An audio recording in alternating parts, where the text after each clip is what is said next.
Welcome to episode 446 of the Barcelona podcast, brought to you by the Blue Wire Podcast Network. I'm Dan Hilton, and he's Emile Evanesian. And before I say too much else, just a quick programming note. I am not brushing the Negreira case and the very serious charges against FC Barcelona under the rug and ignoring them. That will be the primary focus of the second show this week. So don't you worry, that will all be covered. Because today, though, the focus is solely basically going to be Athletic Club. And we will, of course, start with Emile. I'll ask you a question, though, not to, again, brush aside any of the details or anything like that. We'll get into all that, all the players, all the accusations, all the charges, everything like that. We'll get to that on the second show. But Athletic Club, of course, having a little bit of fun at Barcelona's expense, that those Mafia tickets coming out in the 30th minute. And it really did feel like, as far as the sporting match that we saw, in those 90 minutes, of course, the semi-mess, it's always difficult. And of course, too, the charges taking place last in 2018. So many of these players, these charges aren't even applicable to the time that they were playing for FC Barcelona. No, exactly. So I think it was a little easier for this group to kind of put that past them. I mean, Xavi, though, their manager, was a part of many of those years when these charges of corruption are being thrown at Barcelona. So I don't know. I feel like it was something to ask them to kind of put this behind them, but certainly they're being asked about it, and there must be some kind of whirlwind behind the scenes that the players were able to, we'll say, get past or not have to worry too much about. No doubt. I mean, I think you're right. I mean, the active roster, I mean, it's maybe a handful of people, Sergi Busquets and, Sergio Roberto and Jordi Alba are probably the only, maybe ter Stegen are the only players who were on the active roster when a lot of this alleged stuff went down. And I mean, even, and I would argue yesterday that Sergio Roberto did play as if he was the one with something on his mind. So I will throw that one out there. I mean, even with Xavi having, been an active player, during some portion of when this stuff was going on, I mean, even if that was the case, I mean, I don't know that any of this, the Athletic Club fans did what fans do, like, in a rivalry game. I mean, if whatever the case was with Barca, when they come to your house at 9:00 on Sunday night and just you're going to try to wind them up and kind of throw whatever shade at them you can. But I don't imagine anybody really thinks that the active playing roster is too intimately involved with what any of this stuff was. So I mean, even if Xavi was playing there, like, I mean, I can't imagine he was intimately aware of these things going down. I mean, I guess the problem is that this is happening and it is sticky as far as the news goes. It's the news cycle isn't chewing this up and spitting it out nearly as quickly as I guess everyone involved would prefer. So, I mean, it's something you have to deal with and questions are going to be asked. But, I mean, as far as I'm concerned, I mean, the players, I'm sure, will get, tired of and annoyed with, at some point, the questions constantly being posed to them. But I don't imagine they really, know anything or are actually involved and are going to be able to shed a lot of meaningful light on it. I mean, it does kind of stink for them, just, that this... it's like the stupid pall that's, hanging over the back, this home stretch of the season. But I mean, I would imagine the focus is entirely on, compartmentalizing this and, only giving this as much mental energy, like kind of the bare minimum amount of mental energy that it requires, and focusing instead on just the task at hand. Yeah, I mean, in La Liga and the Copa del Rey. Yeah, I mean, I feel like, even from my perspective, like, how am I going to cover this? I'm worrying about, I think there is certainly something to be said about the silence if Kool-Aids, those with platforms like myself, don't say something or, give attention to it and treat it seriously. But in the same respect, like, what can someone who's just creating content on something do? And I had a friend text me actually saying, hey, I saw another thing of FC Barcelona in the headlines. And he goes, I don't know much about what happens on the pitch for them, but I do constantly see them in the headlines. And he was kind of making a joke about it and being light about it. But, in all seriousness, I texted back, like, I mean, I'm tired. I'm tired of 5 years of scandal and constantly making the bottom ticker of ESPN or Marca or, Marca's going to create something no matter what. But always, but I'm saying, like, ESPN or whatever it may be. Like, I'm tired of being on the bottom ticker for things unrelated to achievements on the field. Right. Yeah. I mean, other than winning the Spanish Super Cup against Real Madrid, what in the last year, like the calendar year, going back to when Xavi was hired in October, when has Barcelona been on the bottom ticker?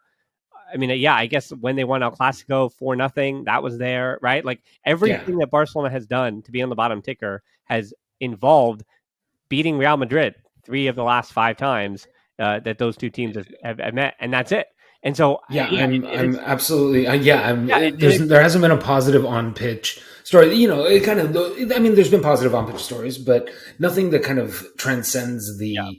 uh, that goes beyond kind of hardcore football fans and reaches the mainstream. Yeah, and then focusing really on Athletic Club, I mean, it's tough because going into a game Athletic Club, Mm. Barcelona's up 9 points in the table, and you Yeah. say, okay, well, not even worst case scenario, but expectedly without Araujo, without Dembele, without Pedri, Mm. and with Lewandowski out of form, just 2 goals in his Mm. last 9 Liga games, like Yeah. it was expected that even with him coming back, that Barcelona could easily have dropped points at some MS. Mhm. But it's again another one of those 1-0s where I think you've been here with me all year. It feels like a broken record, and we're saying, Yep. are we about to have the exact same conversation again? How do you put a new spin on this, right? Other than Yeah. Barcelona have drama off the field, and they've survived another 1-0 win on the field, and this time it just happened to be through 2 different VAR calls that I think were both correct. VAR looked at them. If anything, the whole point is that the referee got them wrong from the beginning, and then VAR Yes. corrected them and made sure they were right. So for something about, And they were both clearly right. I mean, there was, yeah, once you went to the VAR, there really wasn't a lot of ambiguity. I mean, I know in terms of narrative, it plays out ideally for anyone who wants to pile on. Of course, the Barca goal that, big bad Barca, who have this, relationship with the referees, their first goal, which was disallowed, of course they go to the VAR and they allow that goal. And then, what was actually a beautiful goal by Iñaki Williams gets negated because of handball in the buildup. I mean, in terms of narrative, if you don't know any of the particulars, it's perfect for kind of side eyeing and just kind of chuckling, and But the fact is that those were actually the correct calls. I mean, yeah. it just so happened that's how that broke. Yeah, I mean, and speaking of the Inaki Williams, Yeah. so I guess we'll start at the end and Yeah. go to the beginning. But Yeah. I kind of disagree a little bit that was a beautiful goal. I think Balde was where he was supposed to be positionally Mm. upfield, and then Marcos Alonso just. Mm. I mean, people are blaming Xavi for putting Alonso on the field in that situation, but the other option is Eric Garcia. So I don't know what you do in that situation because Eric Kunde, yeah, Eric Garcia is going to be trusted, and Jules Kunde is the backup right back. So Kunde moves and shifts over to right back because Roberto had to come off the field. So it's one of those like, was Inaki Williams going to destroy Roberto, or was somebody going to eventually get to him, or was it Alonso who was just not ready to play and cut out? And it didn't help that Kessie wasn't ready for that game either. Didn't play his best, but I mean, it's weird too because I think big picture wise, right? Barcelona now 25 match days in, they have 9 1-0 wins. So it's this odd thing where, again, talking the bottom ticker, that Barcelona have not had these commanding, dominating the Liga winning games to tell you, oh, this is the team that is the best in Spain. But still, it's odd because again, the numbers are not equal to what we're watching and the cognitive dissonance there, and I think that allows those who aren't rooting for Barca or those frustrated with Barca to kind of pile on. And I felt like too with this Negreira case that I kind of wrapped this up with a final thought here. This is tough, and that's why I wanted to take almost an entire week and a half to go over it. And again, I'm going to do it the second pod this week. Go dig in on YouTube because I feel like there is so much more, even more so than the levers and all those things. Like the levers, I think became a little bit of a meme, but anybody who spent 2 seconds just reading what was happening, they're like, okay, Barcelona, we're foregoing what 6% of the future revenue on these different revenue streams for right, like. If anyone was willing to understand it at all, it took 2 seconds. And I think, again, it became a meme and even respectable journalists kind of, laughed at it a little bit off, but it became something that, Barca's getting away with it, right? But they got away with this on a thing. But when it comes to this one, I think there's been so much disingenuous dialogue about this Negreira case and the idea of corruption, the idea of cheating, and in the U.S., like I hate not hate, but a lot of my friends are from Boston, and I have a lot of New England Patriots friends, and I don't care for the New England Patriots. I don't hate them. I just, I nothing them. That doesn't matter to me. But a lot of my friends obviously they feel like they have to defend them at all counts. So all I'm going to say about the Negreira case is this game, notwithstanding that we're going to talk about, but I think if Barca, if there was corruption, whoever did the wrong thing, or going to the court of law, then however it plays out is how it plays out, right? And I'm not going to defend what the club did wrong, but it's also like it doesn't.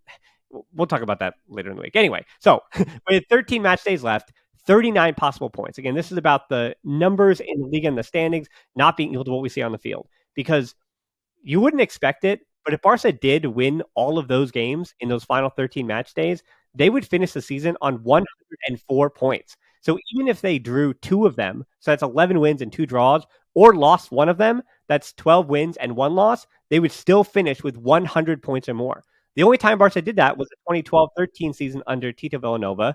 The only time Barca's ever done it. And then 2011-12, the year before, was the only time anybody else did it. Now it's Jose Mourinho and Real Madrid. So, I mean, I don't expect Barca to get 11 wins and 2 draws throughout the last 13 games. Of course, El Clasico coming up on the weekend. But that said, this is going to be, points-wise, potentially, an historic season for FC Barcelona, which, again, is insane because, and that's the other big stat here I'll throw at you, that game ending 1-0 means it's Barca's 9th 1-0 win of the season in the Liga. 11 is the all-time record, but no team has even won 9 or more and won the title, right? 1-0 wins does not win you a Liga title until now. So this pain, this punishment, and this suffering is, when you say it's something unprecedented, it really is something unprecedented. Yeah. Even Atletico Madrid, when they won the Liga title under Diego Simeone, did not do this. So I actually joked on Twitter yesterday that 2022-23 Barca is Diego Simeone's favorite team. Because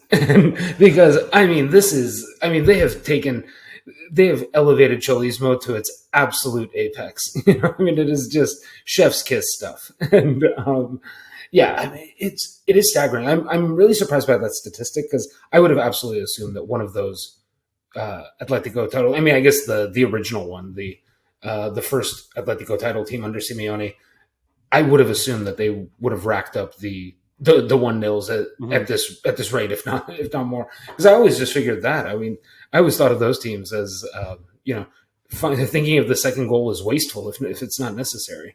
But this Barca team is even better defensively, though. Than I know, it's crazy. Barca conceded 8 goals in 25 games this Liga season, setting a new record. Still, I mean, every week that they go by, it sets a new record, of course, in this stage in the competition. So match day 25, after Atletico Madrid in 1990-91 and Deportivo La Coruña in 93-94, both of them had conceded 10.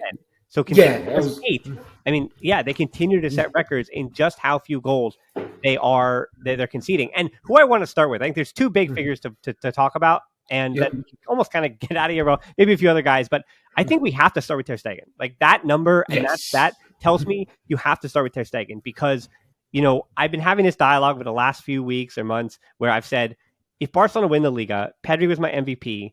You see the way the Barca play. When he's on the field, they play well. When he's not, they don't. But the way that Xavi said after the game, he said, to paraphrase, we need more from the attack. Like the attacking spirit is what we need it to be, right? And I think Pedri coming back for special Clasico, hopefully on Sunday, will help that, certainly enhance that a bit. But the way, again, fundamentally Barcelona play is important to Pedri and Dembele and things like that. But the way that Barcelona are getting results in the Liga comes down to ter Stegen. So it's going to be this weird thing where I almost have to break it off. And this is me being lazy and an NBA fan like yourself, like almost creating a new award to say, I might wind up at the end of this year saying Pedri was Barcelona's MVP. He was their most valuable player, the most important player they had.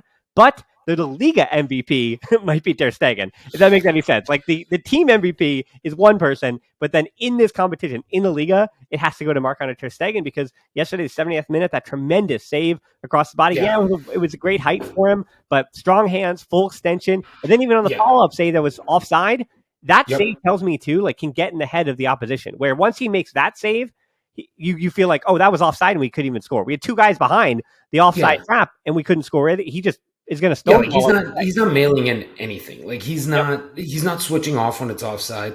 Yeah, he is dialed in. And I mean, I think, to take it to the always delightful discourse of NBA MVP stuff. But I do think if it was one of those situations where you had to pick just a singular Barca MVP for this season, I mean, I agree with you on Pedri. I mean, I think he is, for me, pretty clear-cut the MVP of the outfield players. But I think it's just this season, if, assuming this last, third or so of the season plays out anything like these first 25 matches have in the league, I mean, it's going to be the season of ter Stegen. You know what I mean? It's just going to be, he will be the guy that we think of when we think back on this season, which is very strange because, I can't think of a single season where Barca did anything of consequence and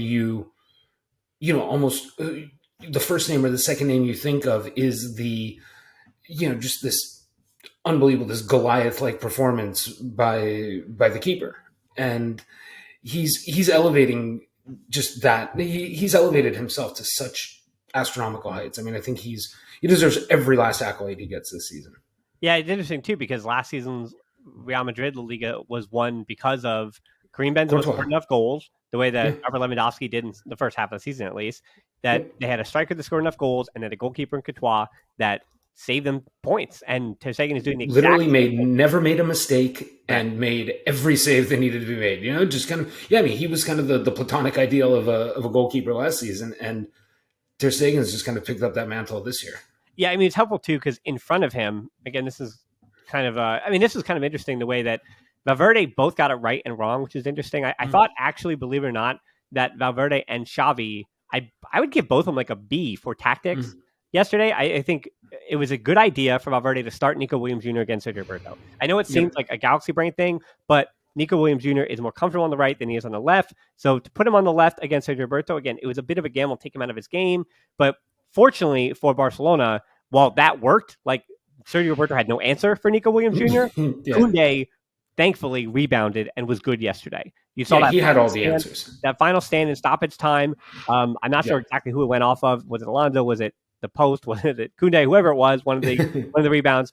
You could see what it meant to him. Like when Araujo out, Koundé became the leader of that back line, and he rebounded well. Christensen was good as normal, and Balde. I want to talk about Balde for a second here. Balde was fantastic. Of course, who doesn't like talking about Balde? Yeah. Every time I'm going to bring him up on the podcast, I catch myself because I go, hey, you really keep talking about this 18-year-old kid quite a lot. Are you overhyping him? Because, of course, you can always accuse me of overhyping Barca youngsters. But he has started now 19 of Barca's 25 games this season in the Liga. And obviously, he's obviously Xavi's first choice at left back, rather. But now that Barca are not playing midweek games anymore, and they're pretty much done and dusted with that, I would say Jordi Alba is probably going to be on the bench for the next 2.5 months. Like, yeah, he might get a spot start here or come off the bench, certainly. But now that there's only one game a week, I mean, again, those stats were almost surprising to me because I was like, when you're playing midweek games, you're not really thinking about, and Copa del Rey, it's also in Spain, that thing. You don't think, oh, he started 19 of 25 games in the Liga, or he really is the starter when it comes to the trophy that Barcelona are closest to touching, right? Other than the Spanish Super Cup, a game that he also started in. And what was most impressive to me about him yesterday is that the Nico against Sergio Roberto / Koundé thing, it didn't really entirely work for Nico. So they move him over to the right side against Balde because Balde was really pushing forward. Ferran Torres, and it was almost despite Ferran Torres, which is a better compliment to Balde that you could see. I mean, we have clear examples now. There is video of Ferran Torres and Lewandowski disagreement was on the same page. Ferran Torres and Raphinha, unlike last week, not on the same page at all. Ferran Torres and Balde, even Balde getting frustrated when you're getting yelled at by an 18-year-old. Like, yes, he seems to be a prodigious 18-year-old, but when you're getting yelled at by an 18-year-old, Ferran Torres, take a breath. I know it's all mental, and again, my heart goes out to him and Ansu. Like, I want those players to be right. Like, this isn't all trashing Ferran Torres, but unfortunately, that was not his game yesterday. But then when Ansu comes on, it wasn't really his game either. So there was no right choice for Xavi in that 4-3-3, because again, it wasn't Kessie either. So even if Xavi had started with a 4-man midfield, it seems like he was missing one player on that left side or Kessie in that 4-man midfield to do something right. But anyway, back to Balde. When Nico Williams Jr. gets moved to his side on his natural right, didn't really matter. Balde stopped him. I mean, Nico Williams Jr., 4 of his 6 dribbles, he was 4 of 6 on the dribbles yesterday. All 4 of them came on the left side. And he was also dribbled past 3 times, all of which were Alejandro Balde. So, I mean, it was just, that was the matchup that wound up defining the game, is that if Nico Williams Jr., I mean, even in stoppage time, he should have finished, though. Like, that's an argument against Athletic Club fans. Like, if Nico Williams Jr. was wearing a Barca uniform yesterday, Kool-Aid's would have been absolutely like, get him out of my club. Like, I can't handle that kind of miss, right? But yet the game came down to that margin. That it was a young player against a young player, seemed to be friends. They went to the World Cup together, and they both have bright futures. But that game was kind of decided in that little mini matchup there in the second half when Barcelona were suffering and surviving. Yeah, agreed. I mean, I think I actually didn't. I guess that was the biggest thing. I wasn't paying as close of attention to Nico. I mean, I noticed him almost exactly like you said. I noticed him when he was going at Sergio Roberto, and then it was almost, now in hindsight, I noticed him by his absence, like in my memories. But it's exactly. I mean,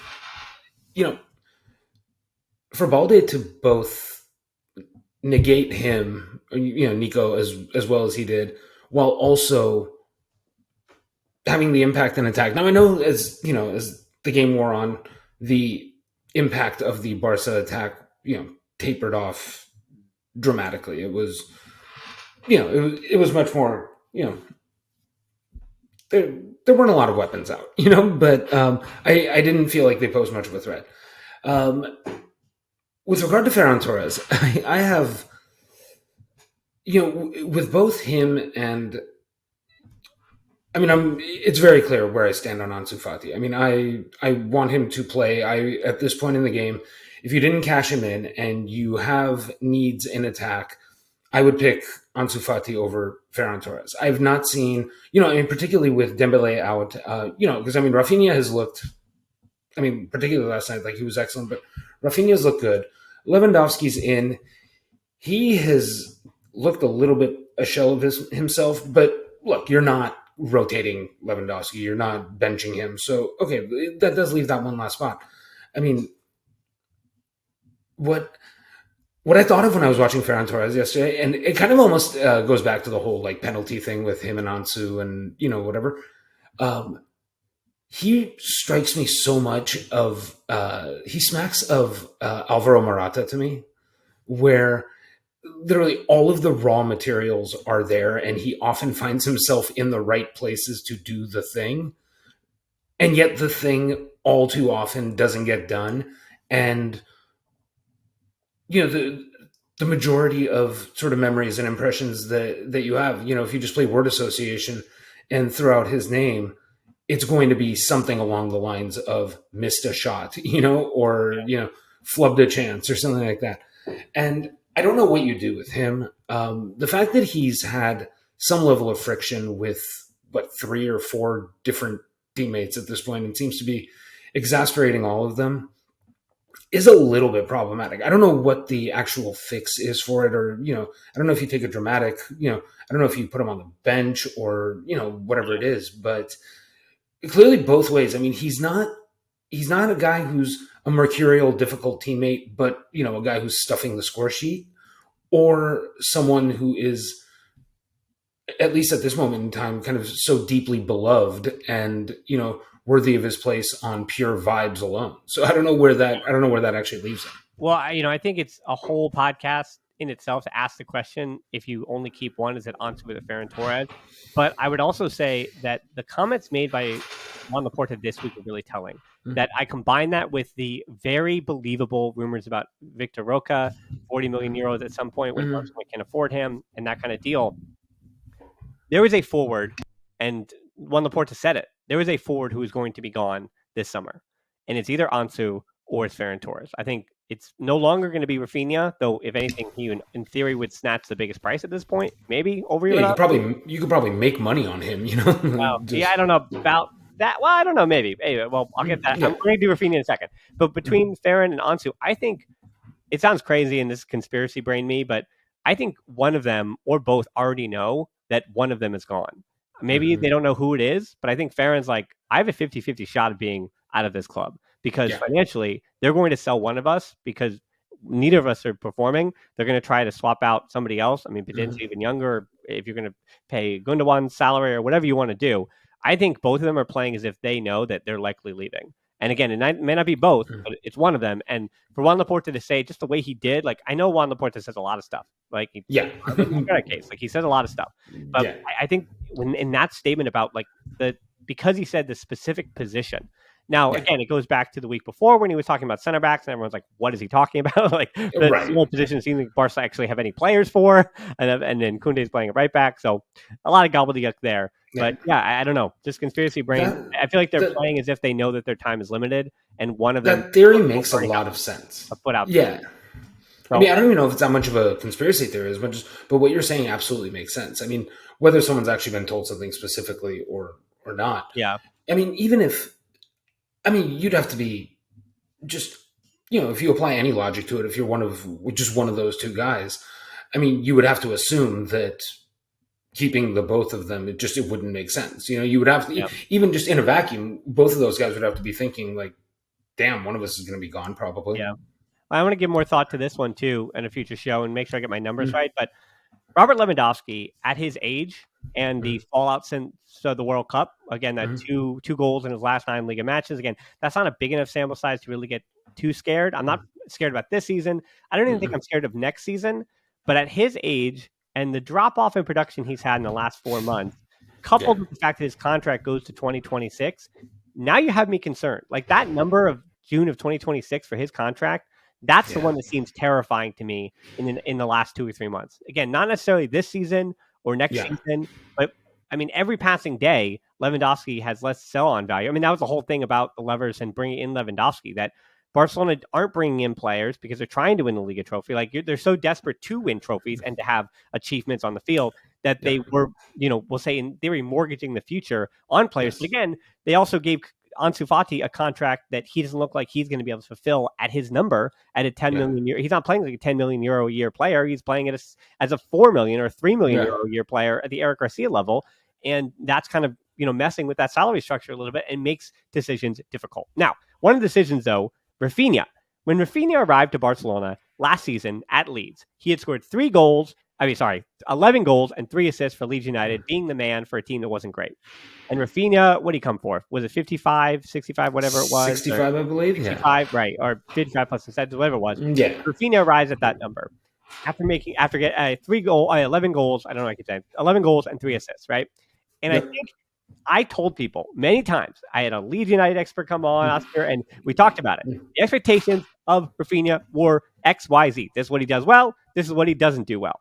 And I am actually over the moon of the performance that Raphinha put in yesterday. Because be a broken record of a thing I ranted about last week, that to sum it up, contributions over moments. Raphinha, not for a single moment, I did not write a single note in my notes here, other than Ferran, Torres, and Raphinha, it's not really working out. Raphinha did zilch in 45 minutes to start that game. I was like, what is he doing? What is happening? Like, yes, Athletic Club's press made it difficult for him. He defended well, I thought, though, to his credit. And Barca were kind of on the back foot. Athletic Club, Valverde, they got it right at some mess, as they should be. Like, and again, at some point, you do give some credit to, as I said, you beware the lions of Semames, because they came out, they were fighting, they were kicking the heck out of Gabi. Gabi was kicking the heck out of them, and the ref wasn't calling any fouls. And you know what? That's fine by me. And Gabi looked like he wasn't going to stop until he got kicked in the head.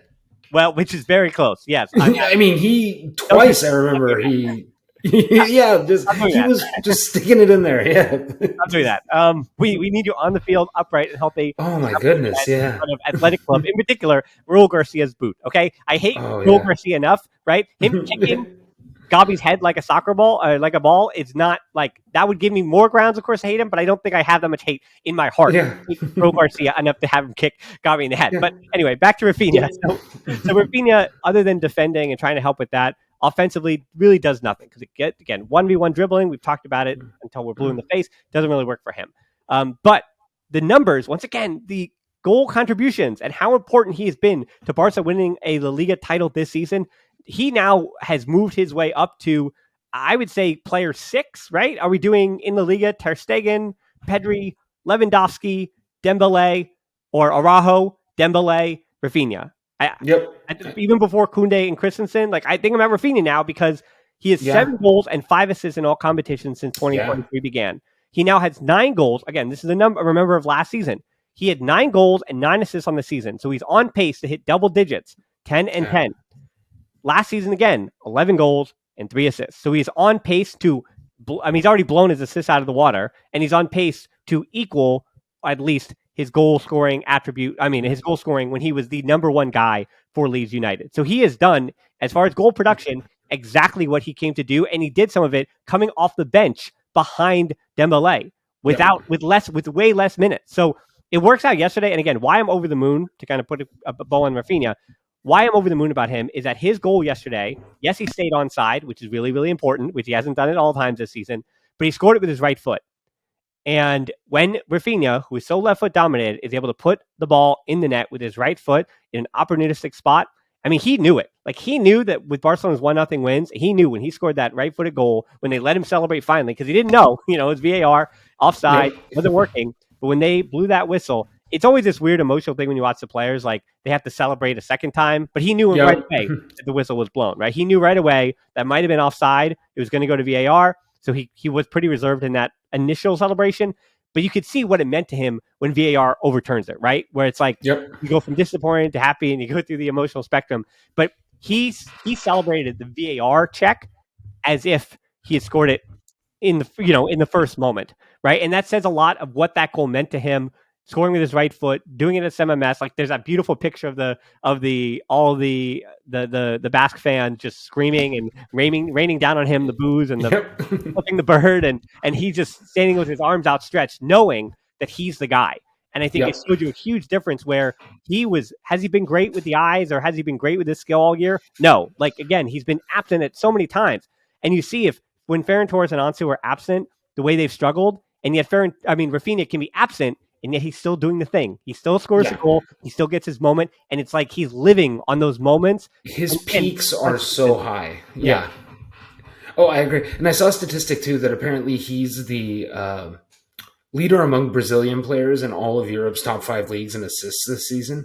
And, that just when I thought about it, I was like, okay, I saw the rest of the list doesn't immediately come to mind. But I was thinking, like, when in talking about Raphinha, and we talk about how he can go missing at times, or sometimes he's it's like you said, it's more peaks and kind of moments with him than always just just a steady constant influence in the game.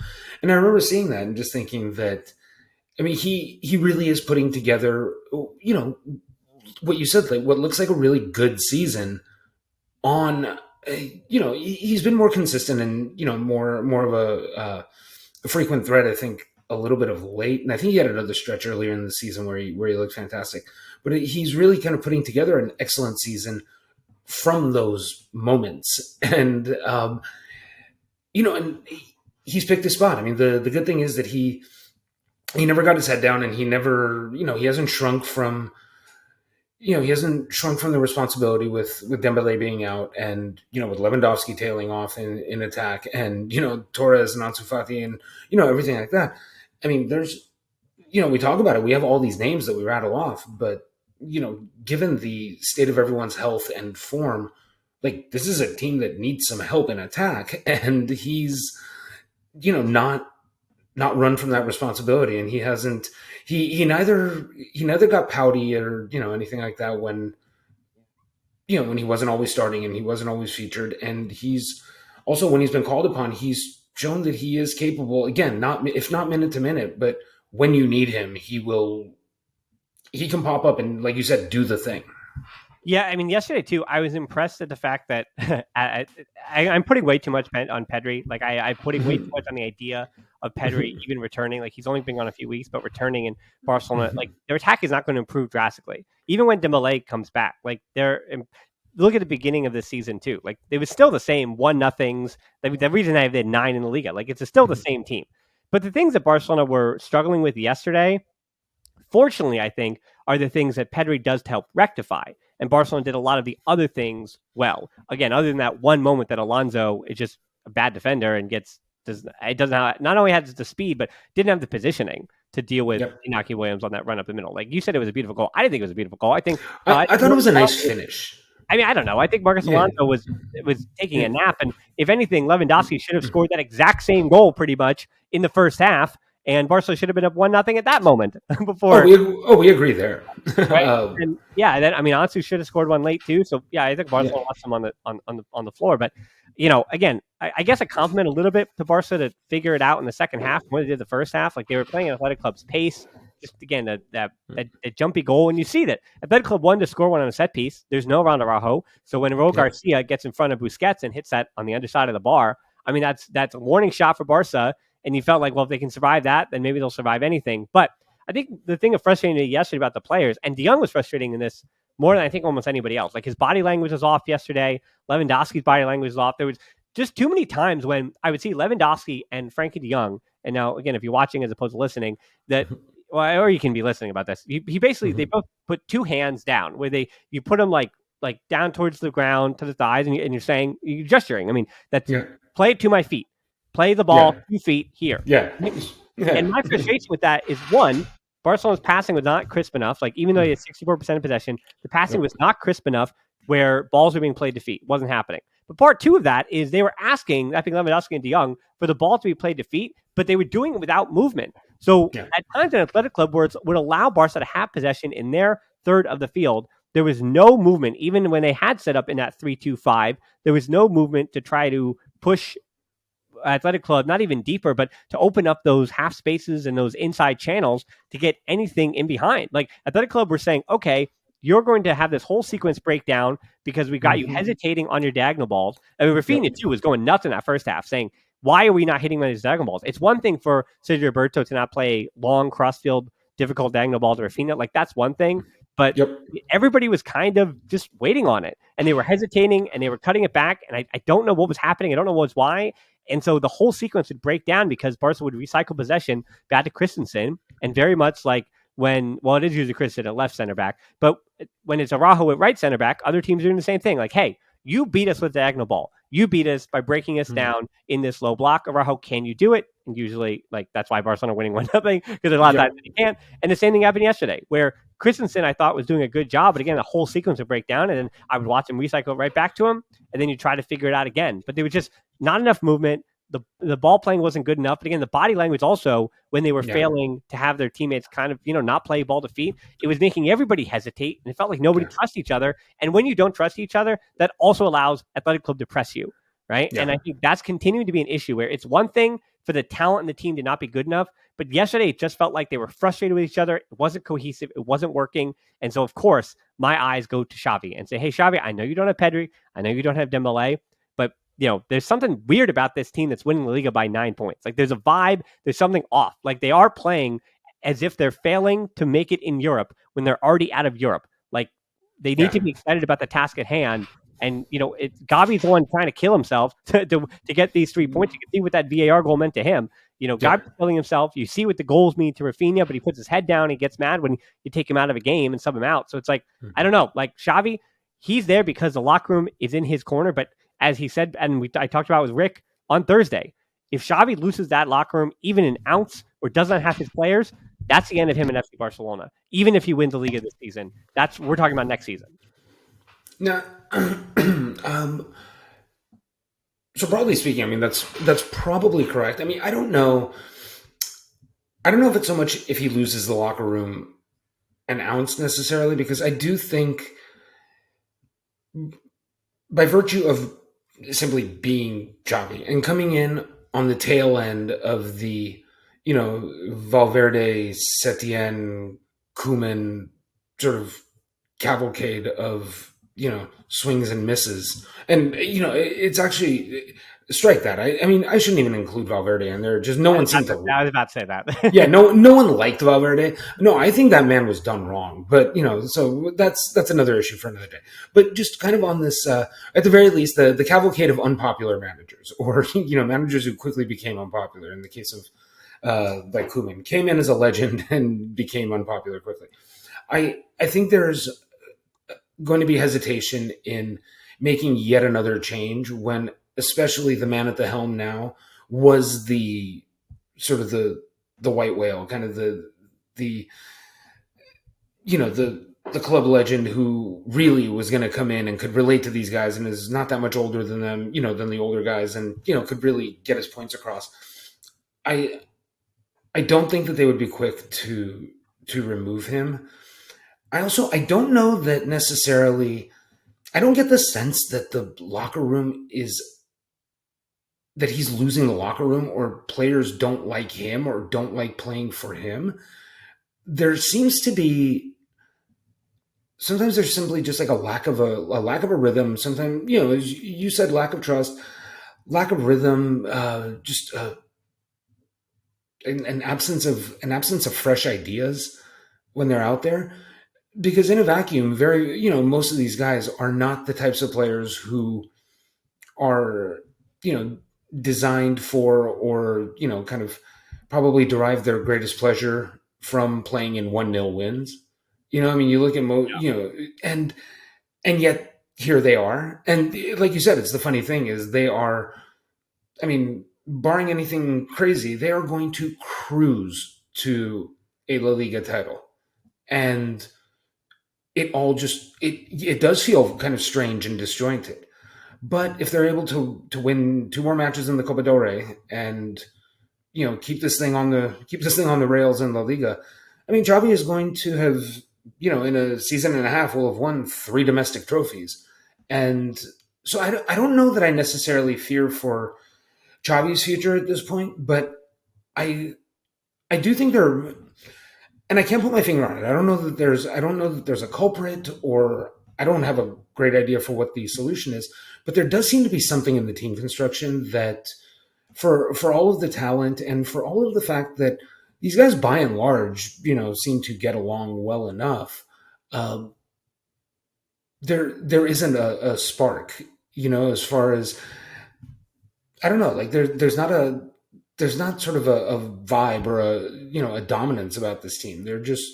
It's a team of stars that's mastered workman-like performances, and it's a little bit strange. You know what I mean? Yeah, well, I mean that's why I said like this team has the personality of uh, about around Araujo. Like that's as how it is. Like it seems like that's kind of the team that they Yeah. have. It's just like let's get it done. Let's suffer. Let's figure it out. Let's fight. Let's fight.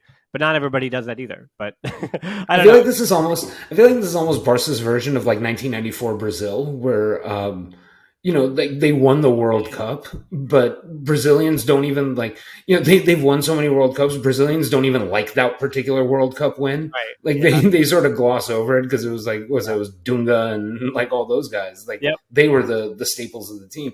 I feel like this is that Barca team where, like, remember that one time where, like, we kept winning 1-0 and it was awesome because we Yeah. won the league back. But what a weird time that was. Well, yeah. I mean, again, to wrap up the show, it's like these 3 points are so huge. Like there was a world where going into the international break, and we know how Barcelona returns from international breaks usually with their results. Like going in the international break, there was a way that Barcelona had fallen in this one to the sword when Real Madrid had already beaten Espanyol, and now it's 6 points. And then they lose El Clasico on Sunday, and now it's 3 points. Like there was a world where that happened. And instead, Barcelona head into El Clasico, getting Araujo back, getting Pedri back, and still being Yep. up 9 points. And again, while the product on the field doesn't look great, you don't have to worry about Barca not being good enough for Europe this year because there might be one or two free transfers or something, or players head out, or who knows what the club can manage or figure out over the summertime, right? And adjustments and more time with training. And because Xavi doesn't really have any time to train, like it's just game after game after game after game. Yep.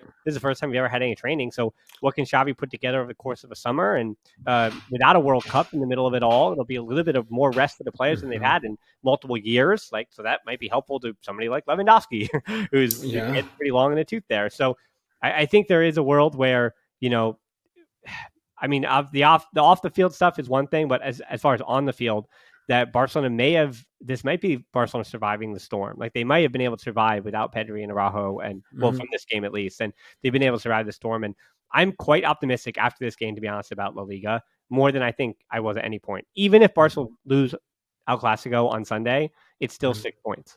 Like they're still up 6 points, and then at that With point, 11 to go, right? No. 12 to go. Yeah, or 12 to go. I'm sorry. Yeah. It'd be 12 to And go, and they're up by 6. So it's like even at that juncture, I'd be filled with a bit of hope. So, Emile, last word. yeah, I mean, I think I mean, you said there that we keep wanting, the whole thing to click into place, and the style of play to get more beautiful, and the wins to be 2-0, 3-0, even 4-0 on occasion, and not these suffering 1-0s. But I mean, for all the names that are out there, a lot of the big names, and in this instance, I mean, I guess we can say effectively most of the big names in attack are off their game, or they're Dembele and they're on the sideline, and Pedri is out, and Araujo is out.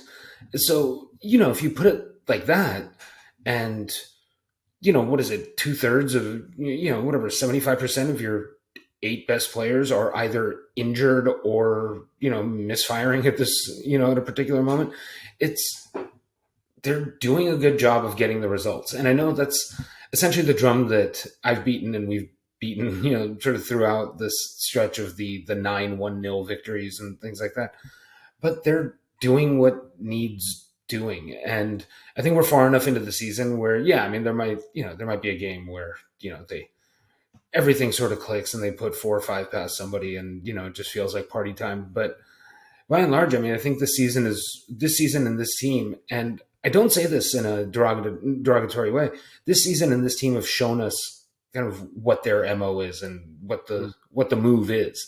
And it's always kind of going back a year ago at this time, if you had said that you're going to comprehensively beat Madrid for the Supercopa, and you're going to have a first leg advantage in the semifinals of the Copa del Rey over Madrid, and you're gonna be up 9 with 13 to go in the league, we would have been absolutely delighted. I mean, I too would have assumed that it would have looked differently getting to this point, but I mean, the results are the results, and I think the much of this season was a little bit of weathering the storm, and whether like licking some wounds or allowing sort of the wounds of seasons past to heal a little bit. And it's happening in that sense. They're winning at the very least, so it beats the alternative. Better this than playing something more akin to kind of Jogo Bonito, but dropping 2 points once every 2-3 weeks. Yep. Well, I guess the last word actually comes from a Spanish court who have decided to cancel Gabi's first team registration, saying that FC Barcelona were 1 day too late to file their claim. So whether it's a few minutes for Julian Araujo to Barca Athletic, or it's Gabi, or it's, again, I'm tired. I'm tired of all the off the field stuff all the time. Just bad news, bad news, bad news, bad news. And at least you have some results to look forward to on the field. I don't know. Anyway, follow us on Twitter and Instagram at the Barcelona Pod. He's Hardwood Hype. So on Twitter, do that in the show notes below. Close Facebook group, Patreon, YouTube, the merch store. That hasn't gone anywhere. TikTok, a lot of different places. So thanks so much for listening to the show. Until next time, we'll talk to you soon. Forza Barca. Forza Barca.